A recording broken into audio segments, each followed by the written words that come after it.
хотын бондтой холбоотойгоор өөр ямар төсөлтгүүдэ зарцуулагдаж байгаа вэ? Сэлб хотын бүтээн байгуулалтанд явагдаж байгаа. Дээрээс нь бөөрөлжүүдийн цахилгаан станц дээр дотоодын бонд 300 тэрбумын бондыг дамжуулан зээлдүүлсэн. Үүний үр дүнгээр саяхан бөөрөлжүүдийн цахилгаан станцын 2 дугаар блок 105 ашиглалтанд орж нийслэл Улаанбаатарт 300 мегаваттын эрчим хүчийг бол нийлүүлсэн.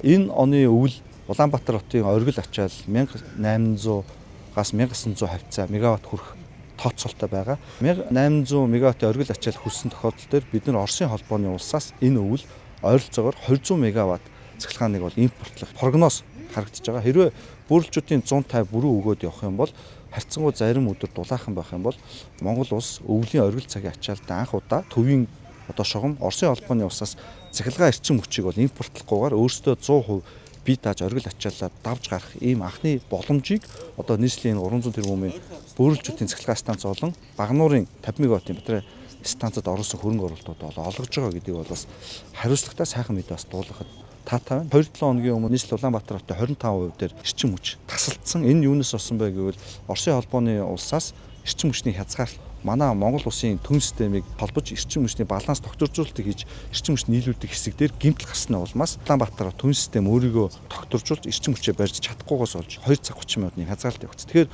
Улаанбаатарчуудын хувьд өвлийн энэ хүйтэн үед эрчим хүчний дулааны найдваржилт гэдэг бол бидний хамгийн чухал асуудал. Тэгэхээр Улаанбаатар хотоос цаашдаа энэ дулаан болон цахилгааны аюулгүй байдал найдваржилт хангалтын байдал дээр бол анхаарч дэд үтцүүдээр бол хөрөнгө оруулалт хийж төр үеийн түншлэл болон нийслэлийн төсөөр бол ажлуудыг хийж төлөвлөж байгаа. Үүн дээр бол Хүннү хотын 90 мегаваттын батарей станц, Динжин мянган 93 мегаваттын станц 2026 онд бол хэрэгжүүлэхэд төлөвлөд ажиллаж байна.